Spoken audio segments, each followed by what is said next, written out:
19h sur la télévision Futurs Médias gannaaw le journal de 20h dinañ dalal fii ci plateau bi professeur boo xamante ni xam-xamam dafa màcc ci wàllu géopolitique xam ngeen ko guerre bi nga xam ne am na ci diggante Russie ak Afrique ban jàngat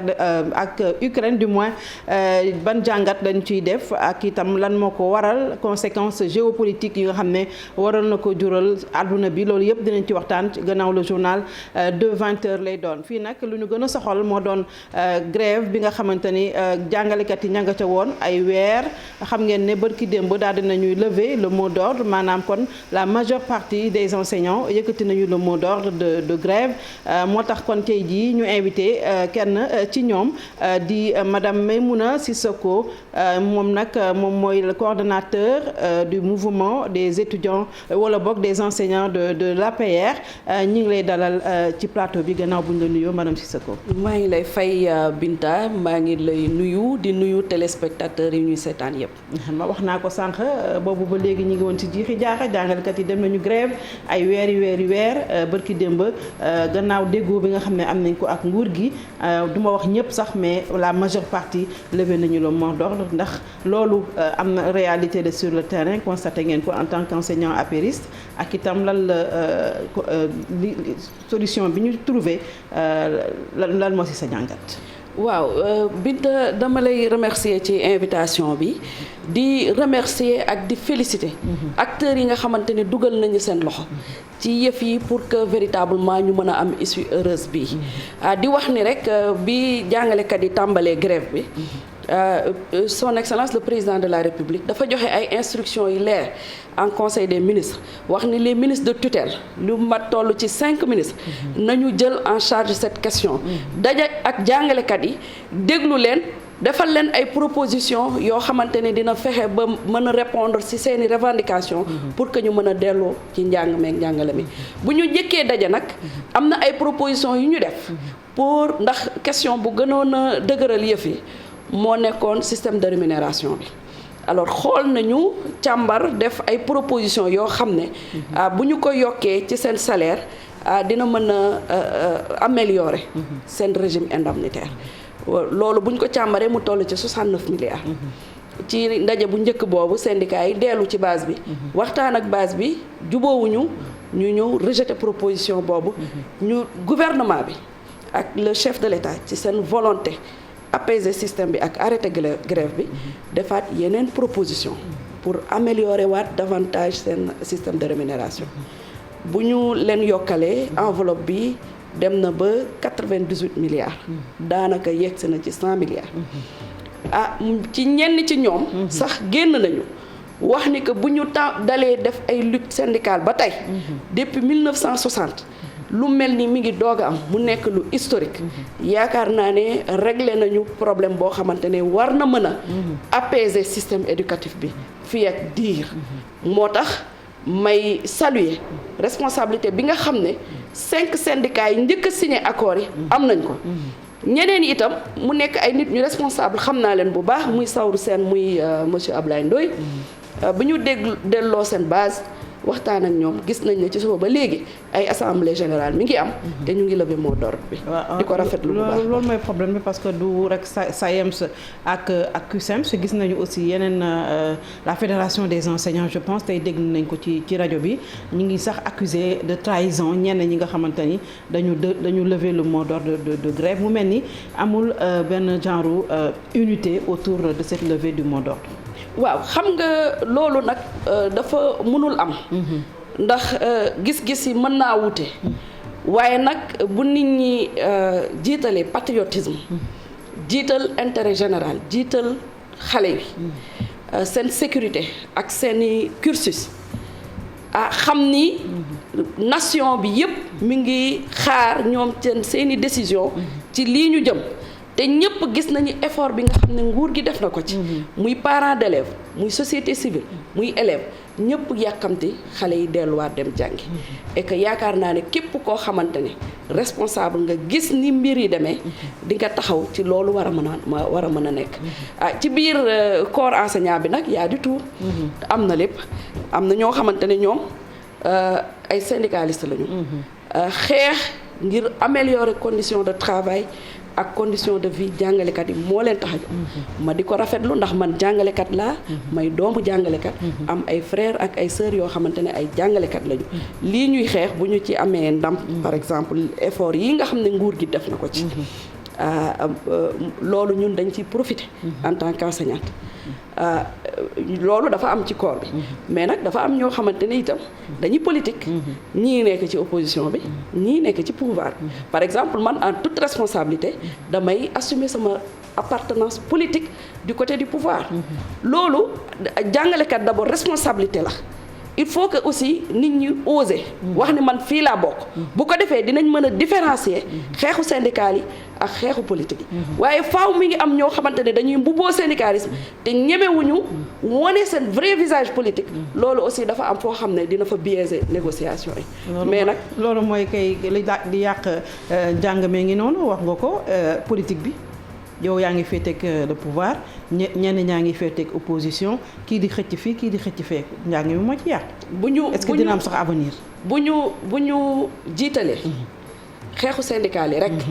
nga xam ne loolu rek moo ñu tax a jóg. njàng mi yaakaar naa du am benn problème. waaye nag loxoy politique yi ciy dugg.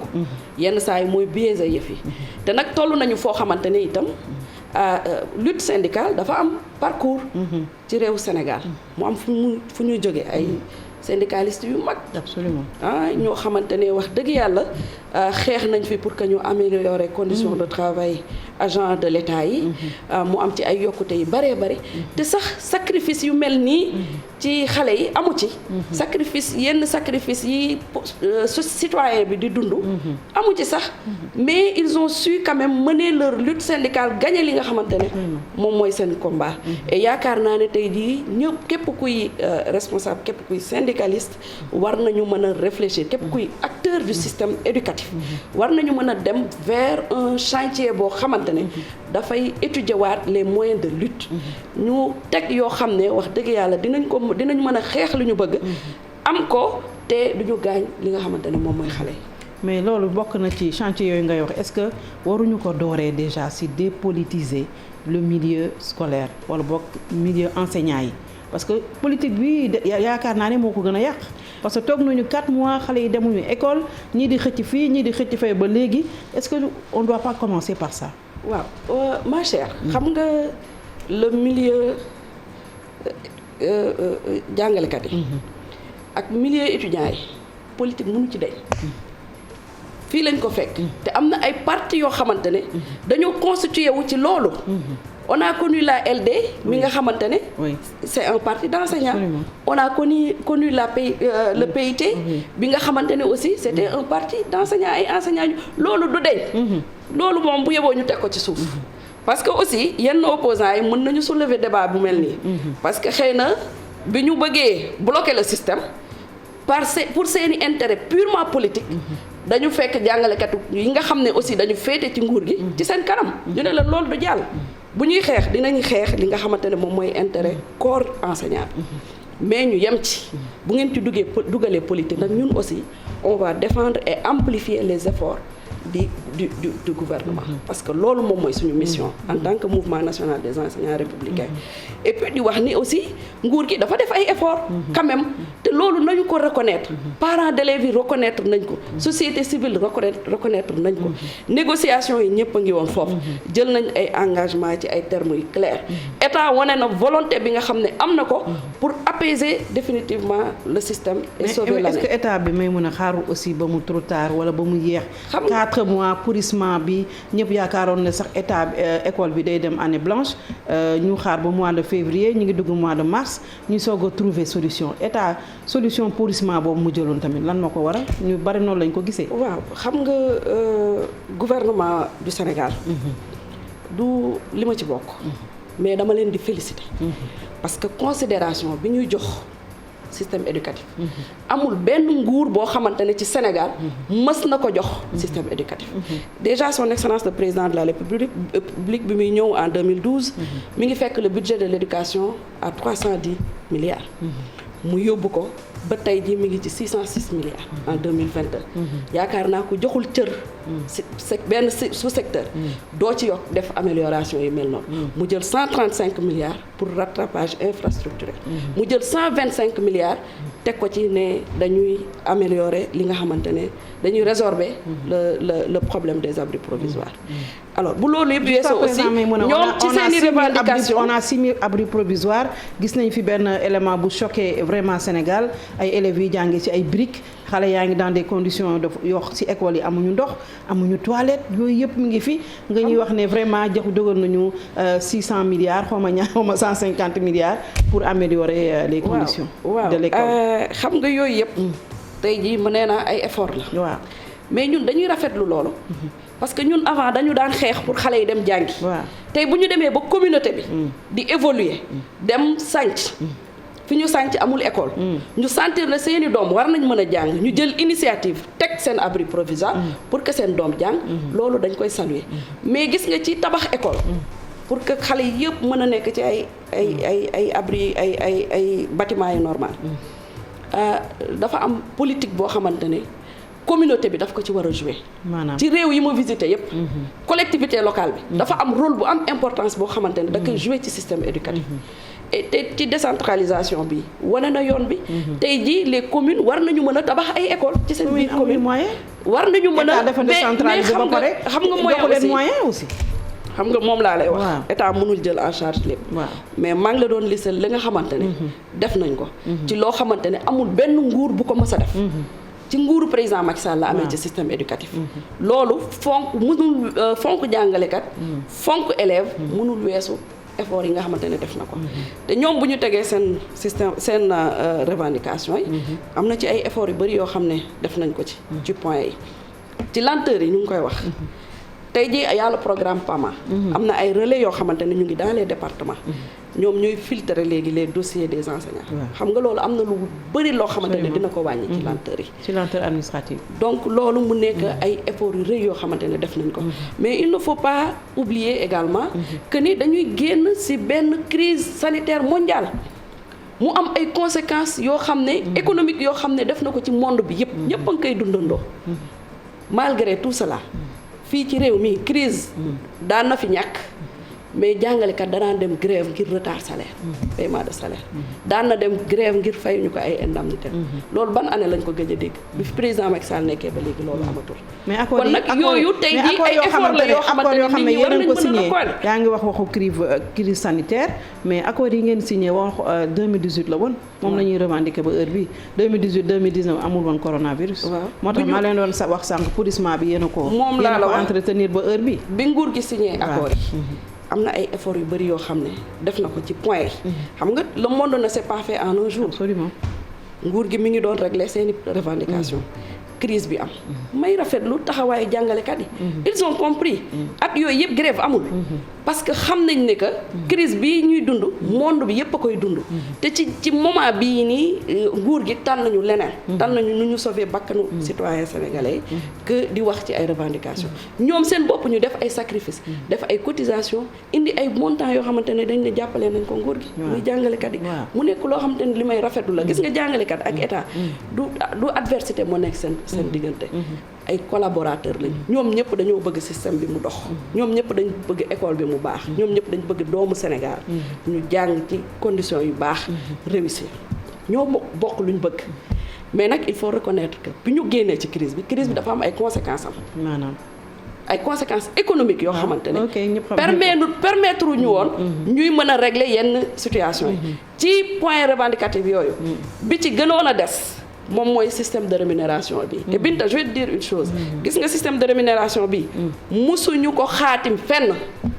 amul fenn fu état bi signé syndicat yi signé ne système bi lii la bokkul woon ci point de revendication yi xëy na wax nañ ni am na injustice foofu nañ ko revoir état bi jël benn cabinet mu defal ko étude defal ko ay recommandation nag dañ la koy defaral Binta yow yaay xool li nga xamante ne moom la sa gafaga may ak li nga ci mën a def loolu mooy recommandation du obligation bu ñu la defal étude lañ la defal yow déjà yow mi commandité étude wane nga ni am nga yéene régler am nga yéene réajuster système de rémunération bi loolu yéene la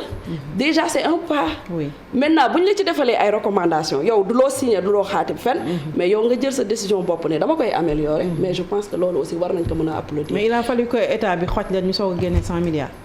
non du xoj sax un état boo xam ne yorul xaalis nee nga. waaw mais loolu dañ ko war a tàccu 100 milliards yi nga xamante ne génnee nañu ko mais loolu jàngalekat yi dañu war a tàccu. mais est-ce que buñ tàccoo buñ demaat ba ci biir ñu ne xaalis bi génn li génnee nañu li des na li parce que ñu ngi yaakaar ne li ngay wax noonu noonu signé waat est-ce que dina respecté waat accord yi mu signé waat li ngay wax noonu ay foog la. waaw foog naa lii ak lii man yooyu du ma ci xuus. li ma xam mooy. que ne ñoom toog nañu waxtaanee ko. état bi am na wane na volonté. taxaw nañu ci début négociation yi. ba ci fin bi fexe ba jàngalekat yi am li nga xamante ne moom lañu bëgg te loolu moom mooy li nga xam ne moo faisable. en tant que état te mu nekk responsabilité am. def na ko léegi nag na jàngalekat yi dellu ci classe yi. jiital li nga xamante ne moom mooy intérêt xale yi. xool nu ñuy def ba xale yi ñu mën a rattraper waat. li nga xamante ne xale yi perdre nañ ko. et que nguur gi aussi respecté ak ay engagement am. ndaxte aussi mën nañu wax ne ay revendications yu légitimes la ñu wax. ànd nañ ci nguur gi waxtaanee nañ ko ba trouver ay consensus. mais tey nañu delluwaat jàngal xale yi. absolument mais mun a loolu ce sont des solutions conjoncturelles grève am na il faut que ñu trouver solution loolu lañ def nii bu ñu toogaatee déwén les enseignants vont revenir dire des na lii école bi ci boppam moo am problème école sénégalaise ou bien on n'a pas une véritable politique d'éducation au Sénégal lan la ñu war a def école bi am accalmie une bonne fois pour toutes mënuma wax ne grève du am. mais pour sauver l'école sénégalaise et même le public bi nga xamante ne nee nañu sax fu mu ne nii dafa nekk en danger ou bien vous avez envie de privatiser le public. Je suis parfaitement d'accord ci li nga wax il y a des problèmes ci école sénégalaise te problème yooyu dañ ko war a càmbar waxtaanee ko régler ko moo am ay réformes yu fortes yoo xamante ne dinañu mën a permettre ñu apaiser le système mais permettre aussi ñu gën a relever waat le niveau des enfants suñu diplôme aussi mu gën a am valeur à l'international loolu nekk na loo xamante ne dañ ko war a def damay rafetlu volonté toujours du chef de l'État bi nga xam ne en 2015 bi mu ñëwee dafa ne nañ dem defi ay assises de l'éducation mu am ay directives yu fortes yoo xam ne génn joxe na ko ci assises yooyu école c'est un tout man par exemple je pense que système de graduation bi war nañ ko xoolaat que CI ba CM2 doublé bi CI CP C1 C2 CM1 CM2 loolu pour man dafa bari man loolu sama gis-gis la donc yaakaar naa ne bu acteurs yëpp demee toog ku ci nekk am nga loo xamante ne jàng nga ko ci càmbar nga ko ci xalaat nga ko ci mais buñ ko tegee ci table bi defar suñu école yaakaar naa ne loolu war nañ ci mën a def et je suis parfaitement d'accord avec toi ci question boobu mais loolu yéen ñi nekk jege président xanaa di ngeen ci waxtaan ak moom déjà pour ça et puis élèves yi aussi bi ñuy grève dégg nañu am solo loo xam ne wax nañ ko dañuy wax que ne liñ leen di jàngal dafa bari leçon seen ay volontaires rek kenn xamul est-ce que jotul nag aujourd'hui aussi ñu xoolaat le curricula de base. Je suis parfaitement d'accord war nañ ko xoolaat wàññi yooyu yëpp mais nag man moom Aline Sitoé Diatta maa ngi ko jàngee école Albouri Ndiaye maa ngi ko jàngee école Lat Diop Ngoné Latyr Diop maa ngi ko jàngee école mais am na histoire Nder maa ngi ko jàngee école war nañ ko mën a renforcer nag je suis parfaitement d'accord war nañ ko mën a renforcer war nañu mën a wàññi loolu yëpp dafa acteurs yi ñoo war a toog xoolaat ko ça demande véritablement une réflexion approfondie donc acteurs yëpp dañu war a daje réfléchir ensemble jëlandoo ensemble les décisions yi gën defal nguur gi ay propositions et que xam naa ne le président de la République c'est un pur produit de l'école sénégalaise tey jii bu sañoon école sénégalaise mooy gën ci école yi parce que moom fa la génnee bu ñu ko defalee les bonnes propositions moom dina ko jëfe ndax aussi c'est important nit ñi xam une chose lutte syndicale aussi du critiquer rek du grève rek du xeex rek mais dafa war a nekk ay cadre de proposition également ay nit ñoo xamante ne dinañ toog di réfléchir di defal nguur gi ay proposition ci li nga xamante ne loolu mooy baaxal ndax réew mi kat ñun ñoo ko bokk te mënuñ ko seet yéen léegi les enseignants apéristes am ngeen ci wàll bu am solo ci côté boobu tout à fait te ñu ngi ci faire des propositions au chef de l'État ndax école bi ñun ñëpp a bëgg mu am coppite loolu grève bi sonal na parents d'élèves yi loolu mooy suñu te du ñëpp ñoo am moyen yóbbu seen doom yi dans le privé tout à fait loolu mooy suñu rôle te man mii di wax ak yow sama doom public la nekk absolument man école publique laa jàngee sama papa nekk enseignant ba ni mu retraité ci public bi la daan jàngale donc man li ma gënal mooy que public bi nekk lu taxaw mais nag la responsabilité elle est partagée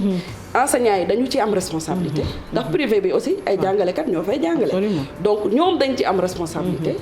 nguur gi am ci responsabilité parents yi am ci responsabilité donc ñëpp ñoo war a toogandoo moo tax ma ne la il faut une approche beaucoup plus holistique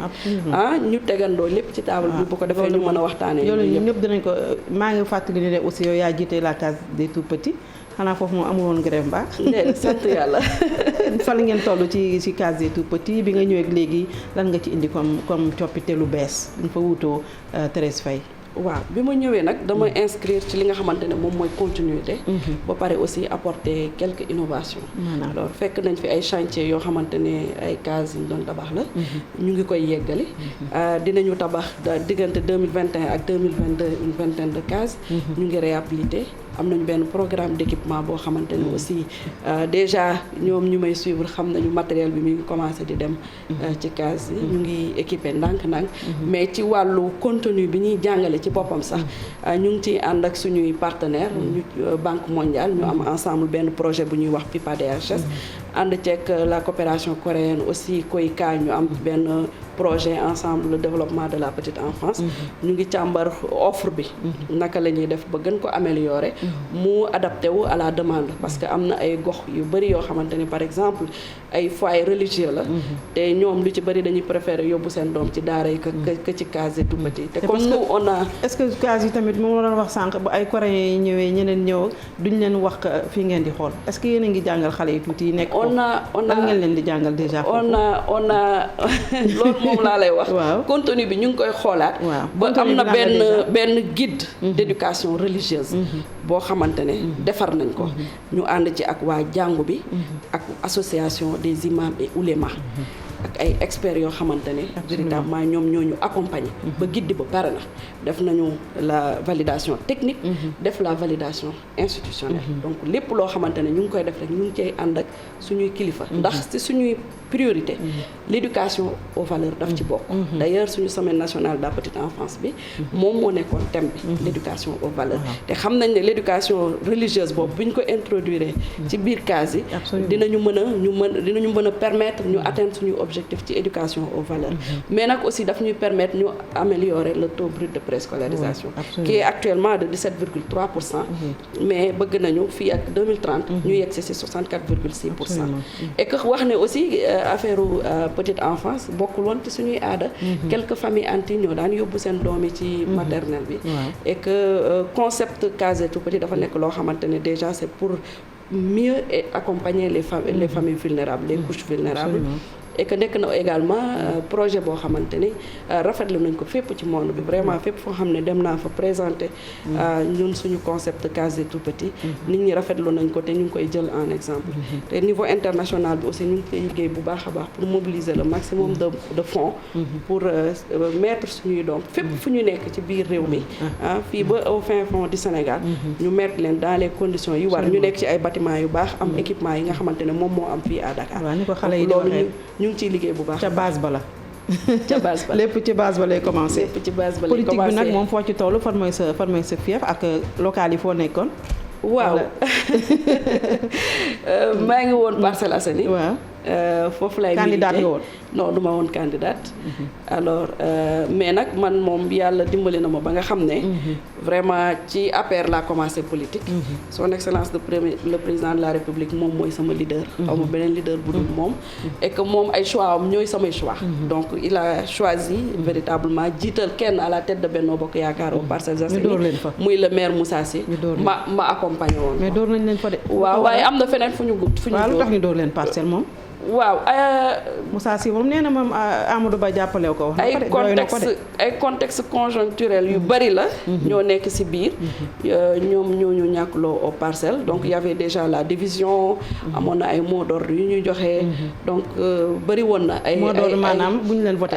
voilà donc xëccoo bi xam nga division moom baaxul fenn. ak yenn mot d'ordre yoo xam ne joxe nañ ko ci suuf et tout ça. mais mu ne dafa mel ni yéen APR le problème de l'APR c'est l'APR partout au Sénégal bu ñu waxee ne lañu APR moom moo sanctionné APR lu tax seen parti bi jubóowu leen responsable. waaw xam nga politique moom moo mel noonu. loolu ci parti yëpp la am parfois yàlla day def ngeen ànd.